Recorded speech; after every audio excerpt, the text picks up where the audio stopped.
देखिए यहाँ पर हम मैथ और रीजनिंग के क्वेश्चन सॉल्व करेंगे। अब मैथ और रीजनिंग के क्वेश्चन जब सॉल्व करेंगे हम यहाँ पर, क्योंकि रीडिंग कॉम्प्रिहेंसिव के क्वेश्चन हम पहले के वीडियो में सॉल्व कर लिए हैं, तो सिर्फ मैथ और रीजनिंग के क्वेश्चन ही यहाँ पर हम सॉल्व करेंगे। तो देखते हैं कितने क्वेश्चन हम सॉल्व कर पाते हैं यहाँ पर।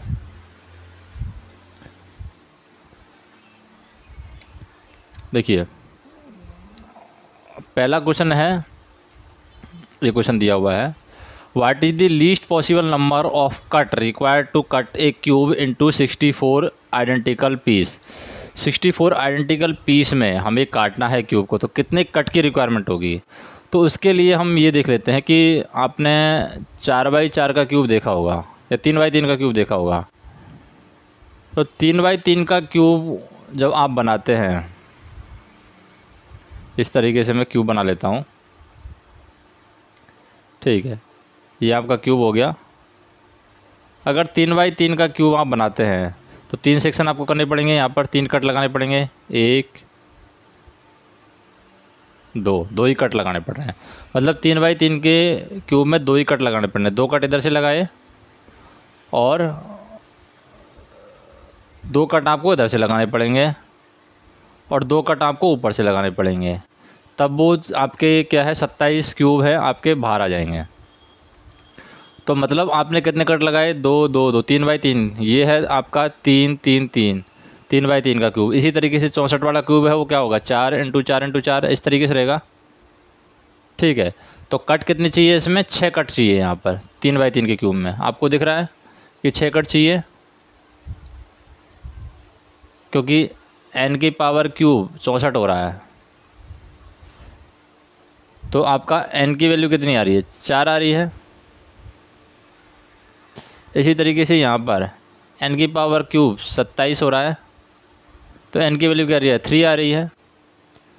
तो उस हिसाब से 3 जगह से कट लगाना पड़ेगा, तो यहाँ पर 6 कट की ज़रूरत पड़ेगी, क्योंकि 2 कट लगाना पड़ रहा है। मतलब एक कम करके जो हम जोड़ देंगे 3 साइड से 2 2 2, क्योंकि एक कट को निकालने के लिए हमें 3 जगह से कट कर मारना पड़ेगा, एक इधर से, एक इधर से, एक इधर से।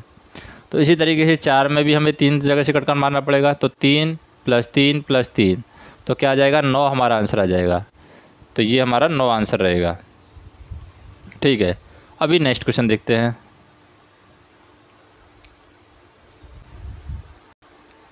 अभी इस क्वेश्चन में देखिए, इस एक्सप्रेशन में हमें दिया हुआ है कि 5 4 3 2 1 है। इसमें से हमें ये जो साइन है यहाँ पर, इसकी जगह प्लस माइनस गुणा हम यूज कर सकते हैं।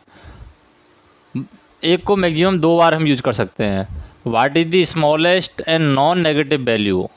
तो नॉन नेगेटिव और स्मॉलेस्ट वैल्यू हमारी क्या होगी,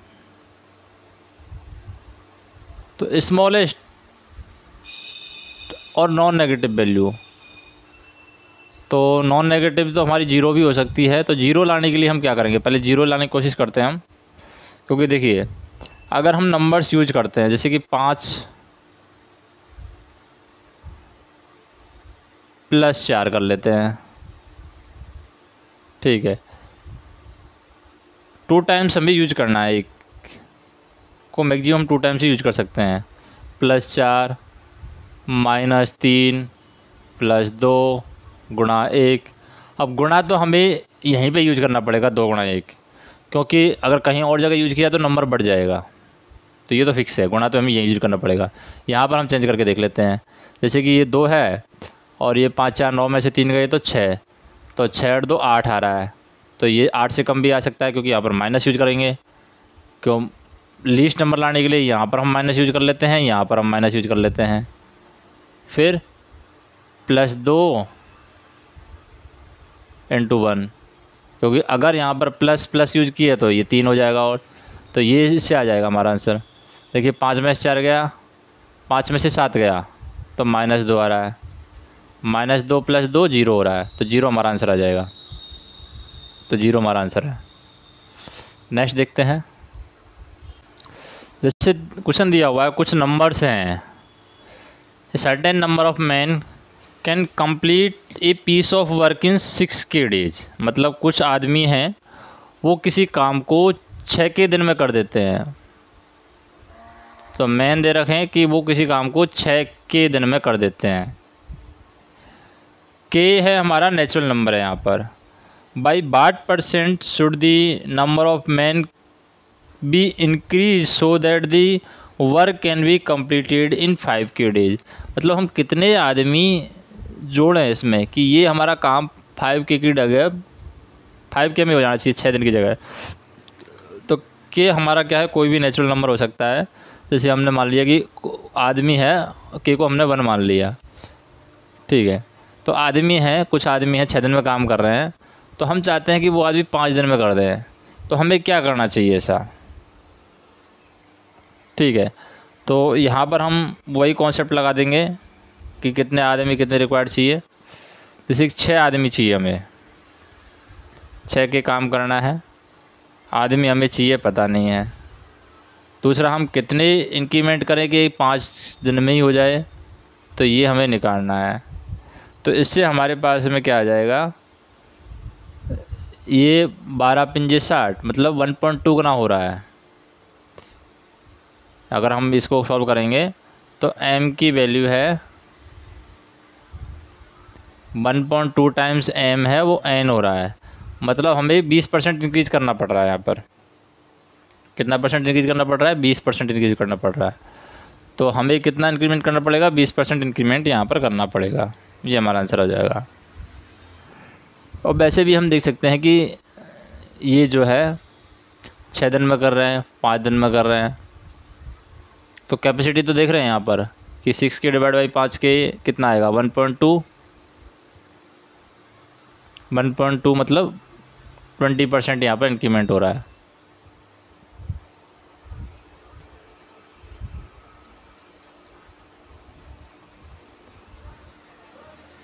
क्योंकि n की वैल्यू आ रही है 1.2 टाइम्स m, तो 1 m तो है ही है, और ये 0.2 m घट रहा है, मतलब 20% इंक्रीमेंट चाहिए। नेक्स्ट क्वेश्चन देखें।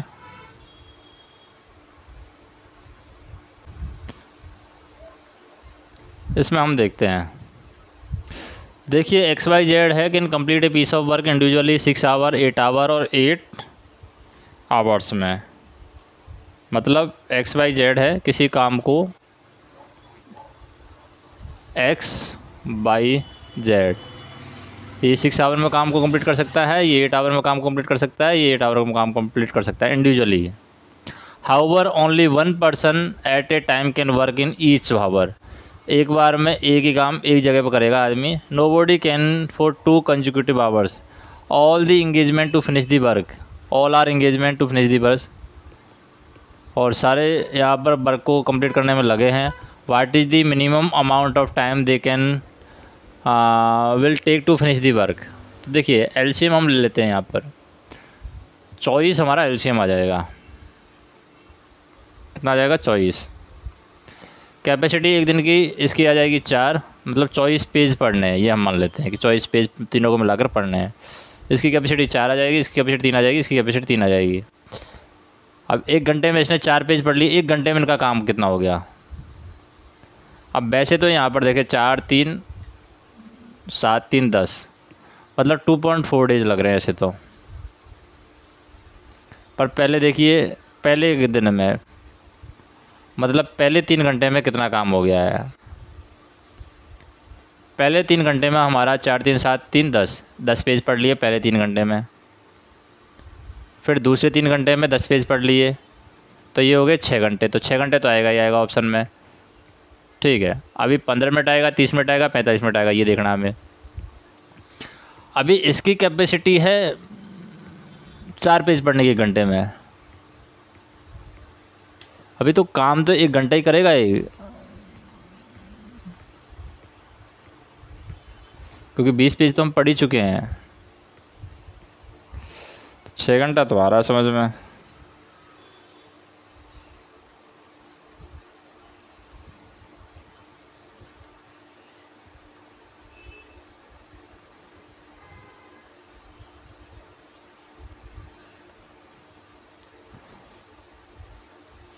अभी हमें ये समझ में नहीं आ रहा कि तीसरा काम क्या होगा। All are engage to finish the work, what is the minimum amount that they can take to finish the work. Only 1 person at a time can work in each hours. ठीक है, 6 घंटे तक उन्होंने 20 पेज पढ़ दिए। अभी number है इसका तो 7 घंटे में पढ़ देना चाहिए यार, वैसे तो नियम से तो 7 घंटा आना चाहिए। 8 तिया 24, 8 दूनी 16, 6 चौको 24, 8 तिया 24, 8 तिया 24, 7 3 10, 4 3 7 3 10, 10 10 20, 3 घंटे, फिर दोबारा 3 घंटे।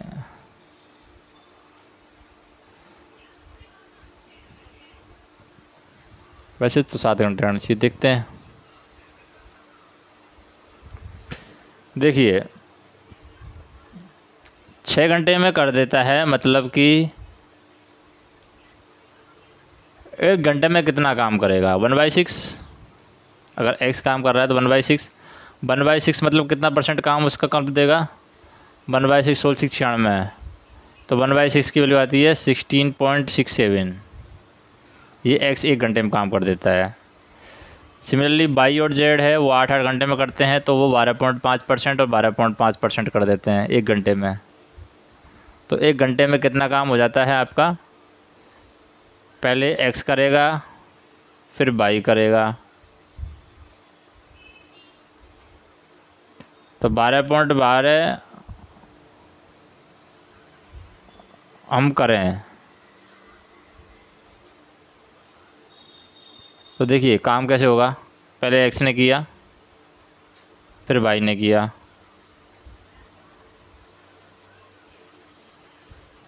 फिर x ने किया फिर y ने किया, फिर x ने किया फिर y ने किया, तो ये तीनों जब मिलकर के करेंगे 12.5 12.5 12.5 3 बार हो जाएगा, क्योंकि यहाँ पर ये दे रखा है each hours and nobody can in each hours only one person at a time can work in each hours and nobody can work for 2 consecutive hours, or nobody can work for 2 consecutive hours।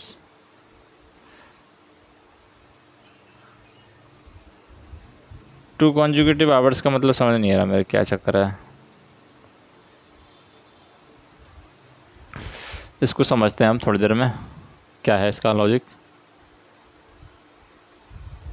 अब ऐसे तो हमारा answer आ रहा है 7 घंटे, क्योंकि जैसे हमारे हिसाब से करते हैं हम तो आंसर आ रहा है 7 घंटे, लेकिन उस हिसाब से हम कर नहीं सकते क्योंकि हमारा XYZ तो दे रखा है 4 यूनिट 3 यूनिट 3 यूनिट 6 घंटे 8 घंटे 8 घंटे 24 आ रहा है, तो लास्ट की जो 4 यूनिट बची है वो हम किससे करवा लेते हैं,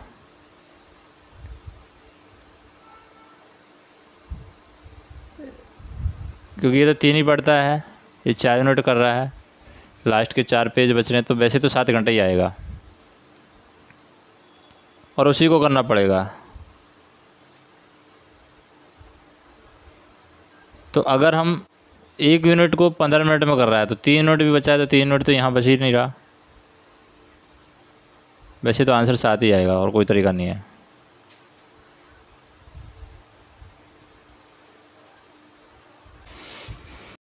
तो देखिए इस क्वेश्चन में पूछा है what is the minimum amount, तो मिनिमम अमाउंट में क्या है, यहाँ पर थोड़ा सा कॉन्सेप्ट चेंज हो रहा है कि जैसे हम सीक्वेंस तो हम यही रखेंगे, एक मिनट ले लेता हूँ मैं, जैसे हमने x बाई जेड, अब ज़रूरी नहीं है सेम सीक्वेंस में कराए क्योंकि यहाँ तक तो हमारा सॉल्व हो ही गया है, 8 6 6 24 तक यहाँ पर आ गया है, ये 6 है या 8 8 है, तो यहाँ पर 4 3 3 आ गया है।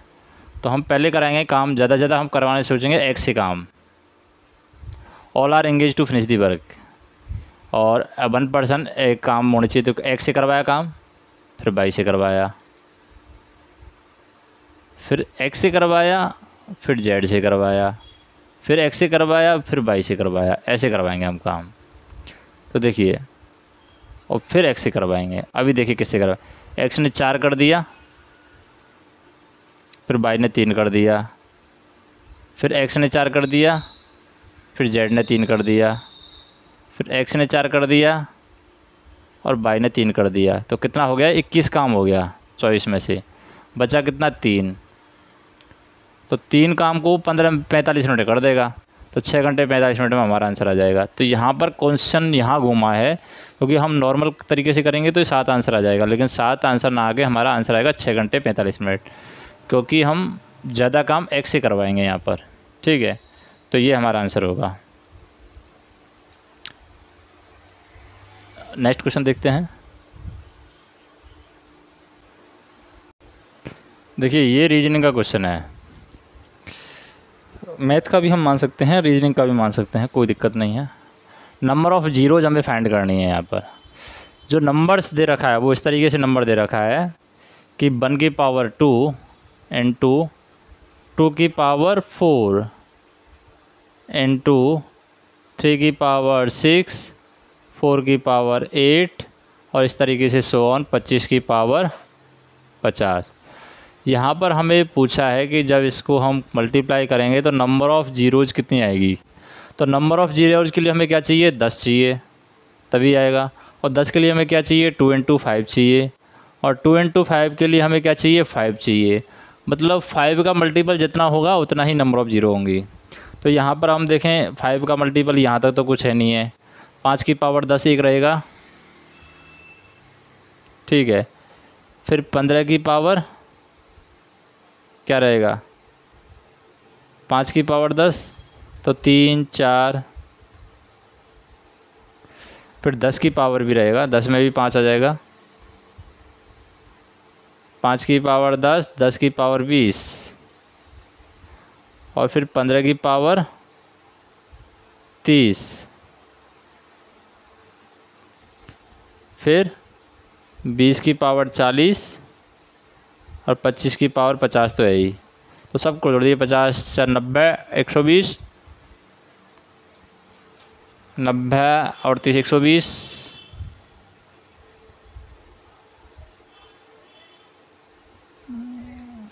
ये तो दिक्कत है।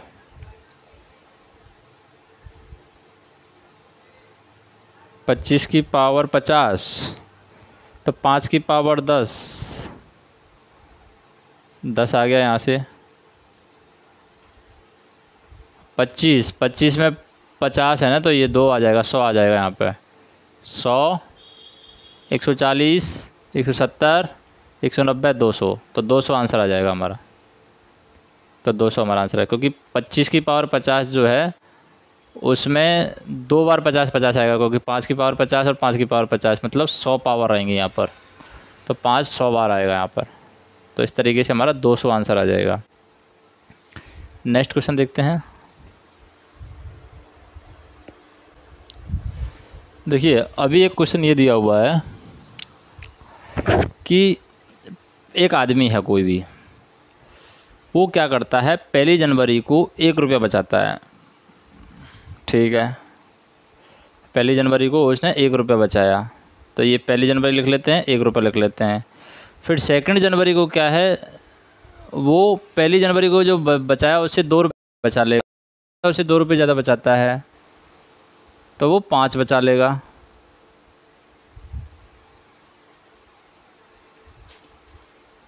ठीक है, 4 जनवरी को फिर 2 जो बताता है तो 7 बचा लेगा। तो एक सिचुएशन ऐसी आती है कि at the end of which date, कौन सी डेट को उसकी जो टोटल सेविंग है वो परफेक्ट स्क्वायर होनी चाहिए और परफेक्ट क्यूब होनी चाहिए। तो परफेक्ट स्क्वायर और परफेक्ट क्यूब, क्या 16 परफेक्ट स्क्वायर परफेक्ट क्यूब है? नहीं। 16 के बाद में क्या आता है? 64 डायरेक्ट। 64 परफेक्ट स्क्वायर भी है, परफेक्ट क्यूब भी है, क्योंकि 4 का क्यूब 64 होता है, 8 का स्क्वायर 64 होता है। तो 64 तक हम जाएंगे, 5 पहुँच गए। तो ये सेविंग हमारे हो रही है, 64 तक हमारा एडिशन होना चाहिए। तो 5 तारीख को 9 हो जाएगी, 6 को हमारी 11 हो जाएगी और 7 को हमारी 13 हो जाएगी और 8 को हमारी 15 हो जाएगी। तो हम ऐसे कहाँ तक 5 6 7 8, तो ये 64 हो जाना चाहिए। तो ऐसा हमारे पास एक फार्मूला है, SN = n-1/2d ये होता है। n हमें निकालना है, Sn की वैल्यू दे रखी है 64 इक्वल टू n-1 हमें निकालना है और d हमें दिया हुआ है। d सार्वंतर कितना 2 दे रखा है यहाँ पर, तो हो जाएगा 32, 2 का भाग जाएगा n-1, तो ये तो आ नहीं रहा, a + n-1/2d इससे तो नहीं है, a + n-1/2d a प्लस, तो a +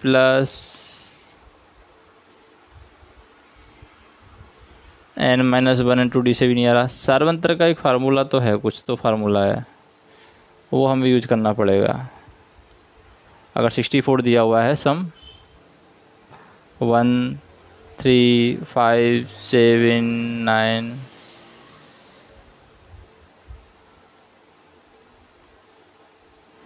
वो फार्मूला क्या है वो हमें देखना पड़ेगा, क्या फार्मूला है। तो ऑड नंबर का योग का फार्मूला हमें पता होना चाहिए, n² होता है वो, तो ऑड नंबर का योग का फार्मूला, ऑड नंबर सारी ऑड नंबर की योग का फार्मूला n², मतलब 64 हमें निकालना है तो 8 का स्क्वायर, तो 8 अंक होंगे, ये 8 अंक होंगे तो 8 जनवरी तक पहुंच जाएंगे। ये भी हम डायरेक्ट लिख सकते हैं, और नंबर्स के योग का फार्मूला है। दूसरा और तो कोई तरीका नहीं है, सार्वंतर के हिसाब से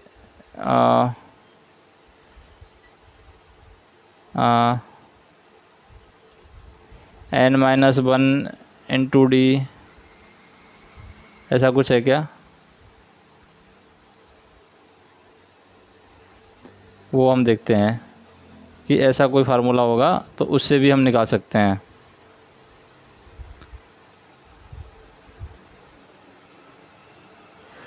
तो ऐसा एक फार्मूला होता है 2a + n-1/2d, उससे भी हम निकाल सकते हैं।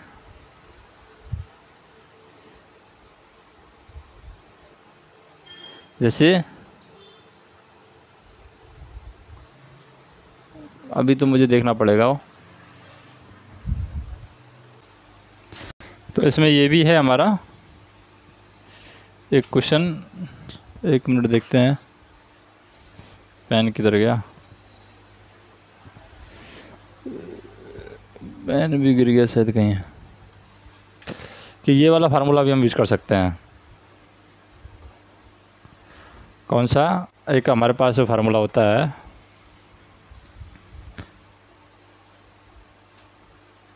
Sn = n/2, अगर सीक्वेंस में दे रखा है 2a + n-1/2d, ये वाला Sn हमें दे रखा है 64, n हमें निकालना है n/2, पता नहीं हमें n/2, 2a हमारा 1 है, प्लस, तो 1 से मल्टीप्लाई करेंगे 2 ही आएगा, 2 + n-1/2d की वैल्यू भी हमें पता है 2 है। ठीक है, तो यहाँ तक सॉल्व हो जाएगी ये। अभी ये हो जाएगा 64, ये मल्टीप्लाई कर लेंगे यहाँ से, तो ये अंदर चला जाएगा n-1, तो ये 2n-2 हो जाएगा, और ये 2 से 2 कैंसिल आउट हो जाएगा, और फिर ये 132 हो जाएगा, फिर ये 2 का भाग चला जाएगा तो n² आ जाएगा, तो फाइनली n² तक ही पहुंच जाएगा वैल्यू, तो n की वैल्यू आ जाएगी 8, तो n की वैल्यू 8 आ जाएगी, तो 8वें नंबर पर पहुंच जाएंगे हम, 8 जनवरी हमारा आंसर आ जाएगा। तो देखिए नेक्स्ट क्वेश्चन हमारे पास ये है कि जैसे 222 की पावर 333 दे रखी है, 333 की पावर 222 दे रखी है, ये कौन से नंबर से डिविजिबल होगा। तो एक आपको ये पता होना चाहिए कि 111 जो आता है वो 37 का मल्टीपल होता है, 37 × 3 करते हैं तो 111 आता है। देखिए 7 21 ऐसा लगे 2 3 और 2 11, तो इसमें आप जब इसको सॉल्व करेंगे तो किस किस से डिविजिबल होगा, तो सीधा सीधा बात है कि 2 की पावर 3 है, इसको आप ऐसे भी सॉल्व कर सकते हैं कि आपने क्या किया, 2 इंटू 111, 222 को लिख सकते हैं। इसकी पावर 333 है, तो पावर 3 यहाँ पर कर सकते हैं और 111 पावर यहाँ पर आ जाएगा। प्लस ऐसे ही 333 को आप लिख सकते हैं 3 इंटू 111, तो पावर 2 यहाँ पर ले लीजिए, 2 यहाँ पर ले लीजिए, 111 पावर 12 आ जाएगा। यहाँ तक आ गया। अभी क्या करिए, 111 की पावर स्क्वायर है, इसको भाग ले लीजिए और पावर 111 ये भी भाग ले लीजिए। मतलब 111 की पावर और इसका भी पावर 111 ये बार ले लिया हमने। तो यहाँ पर क्या बचेगा, 2 की पावर 3 8 बचेगा, 8 इंटू 111 बचेगा, ठीक है। प्लस यहाँ पर क्या बचेगा, 3 की पावर 2 9 बचेगा, और ये तो कुछ बचेगा भी नहीं, इतना ही बचेगा ये, ठीक है। और इसकी पावर 111 बचेगा, 9 की पावर 111 और 8 इंटू 111 की पावर 111 यहाँ पर बचा, और ये हमने बाहर ही ले लिया। अब इससे क्या हो जाएगा, ये हो जाएगा 888, तो ये हो जाएगा 111 की पावर 222 इंटू ये हो जाएगा 888 की पावर 111 प्लस 9 की पावर 111। अभी हम क्या कर सकते हैं, 111 मल्टीप्लाई होगा, इसके 111 मल्टीप्लाई होगा, तो यहाँ पर आप देखते हैं 111 37 इंटू 3 है, तो 37 इंटू 3 से तो मल्टीप्लाई होगा 3 और 37 से, तो एक ही ऑप्शन में है, लेकिन 2 से मल्टीप्लाई नहीं होगा, क्योंकि 2 से मल्टीप्लाई के लिए हमें क्या चाहिए, एंड में 2 चाहिए। और ये हम देखें 8 9 पावर है, हमेशा ऑड ही रहेगी, ऑड नंबर कभी भी 2 से डिविजिबल नहीं होगा, ये भी हमें पता है। तो ये हमारा आंसर होगा। या फिर हम ऐसे भी देख सकते हैं, दूसरा मेथड ये है, 2 नंबर है, 333 की पावर 222 है, ये ऑड है, और 222 की पावर 333 है, ये इवन है। तो जब हम ऑड और इवन को हम ऐड करते हैं, जैसे 2 और 3 को हम ऐड करते हैं तो 5 आता है, ऑड आता है। ऑड कभी भी 2 से डिविजिबल नहीं होगा, तो जहाँ जहाँ पर 2 दिया हुआ है, 2 से डिवाइड, उसको हम हटा देते हैं ऑप्शन में। जैसे ये 2 दिया हुआ है, इसको हटा दिया, यहाँ पे भी 2 दिया हुआ है, इसको हम हटा दिया, यहाँ पे 2 दिया हुआ है, इसको हम हटा दिया, तो हमारा ऑप्शन सिर्फ बी ही बचेगा। तो ये ऑप्शन है कि डायरेक्ट हम देख लेंगे कि ऑड और इवन को जोड़ते हैं तो क्या आता है। जैसे यहाँ पर ये इवन आएगा, ये ऑड आएगा, तो ऑड और इवन को जोड़ते हैं तो क्या आता है, ऑड आता है। ऑड नंबर में 2 का भाग जाएगा नहीं, तो इससे डायरेक्ट हमारा आंसर आ जाएगा ये। नेक्स्ट देखते हैं। एक क्वेश्चन ये है कि कितना % हम वाटर मिलाएं हनी के अंदर ताकि हम 20% गेन प्राप्त कर सके मिक्सर को बेच करके। 20% गेन हमने प्राप्त किया मिक्सर को बेच करके, और उसी मिक्सर को हमने बेचा है जितना हमने हनी ख़रीदा था। मतलब शहद में कितना पानी मिला है, कितना % पानी मिला है। जैसे हमने मान लिया कि हमारे पास 100 kg हनी है और 100 kg हनी हमने 100 रुपये में ख़रीदा। अब बोल रहा है कि हमें ये हनी 20% लाभ पे बेचना है, मतलब 120 रुपये में बेचना है। तो हमें कितना % इसमें हनी मिलाना, पानी मिलाना पड़ेगा। तो कॉस्ट प्राइस पे बेचना है हमें 100 रुपये किलो के हिसाब से ही, तो हमें इसमें कितना मिलाना पड़ेगा, 120, मतलब 20% ही हमें मिलाना पड़ेगा, 120 हो जाएगा ये। क्योंकि 1 रुपये पर ग्राम अगर हम बेच रहे हैं, कॉस्ट प्राइस है 100 रुपये की 100 है, 20% गेन करना है तो 120 रुपये में हमें बेचना पड़ेगा। तो 20% की ही हमें यहाँ पर ज़रूरत पड़ेगी पानी की। नेक्स्ट क्वेश्चन देखते हैं।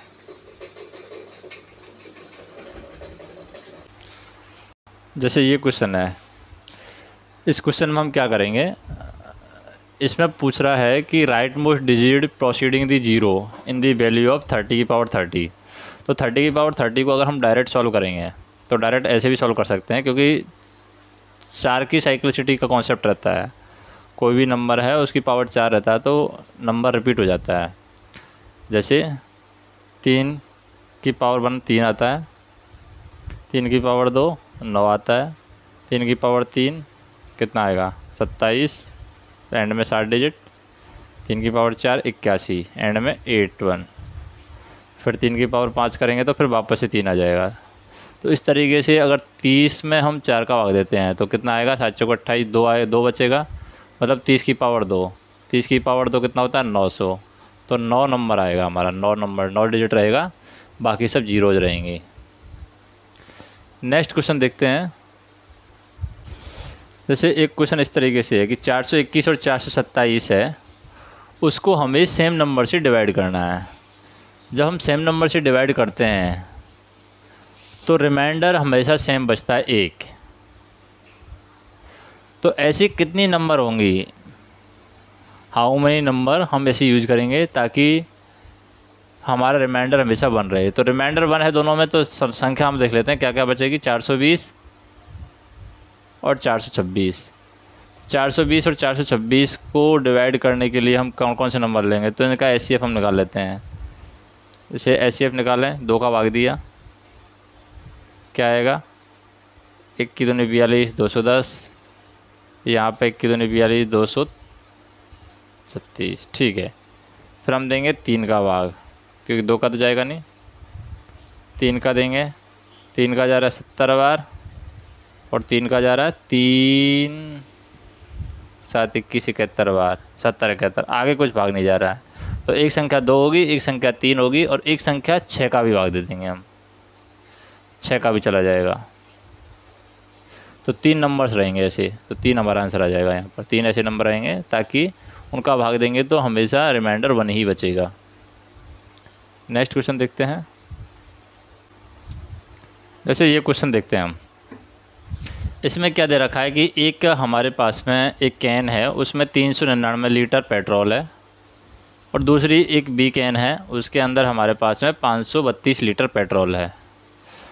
तो अब इसको हमें बोटल्स में भरना है, अलग अलग बोटल्स में भरना है। बोटल्स हमारा इंटीजर में होना चाहिए, तो कितनी बोटल्स, कितनी साइज़ की बोतल, how many different bottle size, कितनी बोतल की साइज़ हम लेंगे ताकि ये पेट्रोल और डीजल है बराबर भरा जा सके उनसे। तो एक 399 है और एक 532 है, तो 399 और 532 को हम सोल्व करेंगे। 399 और 532,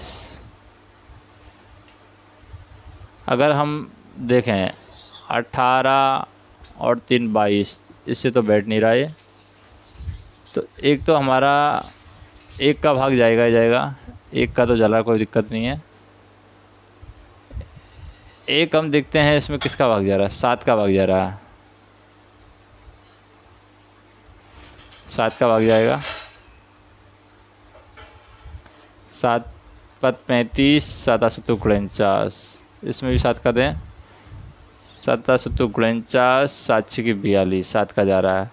एक 19 का भी जा रहा है, 19 30 57 और 19 चौके 76, और बाकी 3 4 बच रहा है, ये तो कोई मतलब का नहीं है। तो एक तो 1 लीटर की बोतल हो सकती है, एक 7 लीटर की बोतल हो सकती है, एक 19 लीटर की बोतल हो सकती है, और एक 19 और 3 को मल्टीप्लाई कर दें तो 133 लीटर की बोतल हो सकती है। तो ये 4 साइज़ की बोतल है हमारे पास हो सकती हैं। तो बाकी क्वेश्चन है वो हम देखेंगे नेक्स्ट वीडियो में। अभी आज के लिए इतना ही, और बाकी आप कमेंट करके बताइए कि आपको वीडियो कैसा लगा और क्या आप इम्प्रूवमेंट चाहते हैं, वो भी आप कमेंट करके बता सकते हैं। उस तरीके से हम क्वेश्चंस को सॉल्व आगे हम करने वाले हैं। धन्यवाद।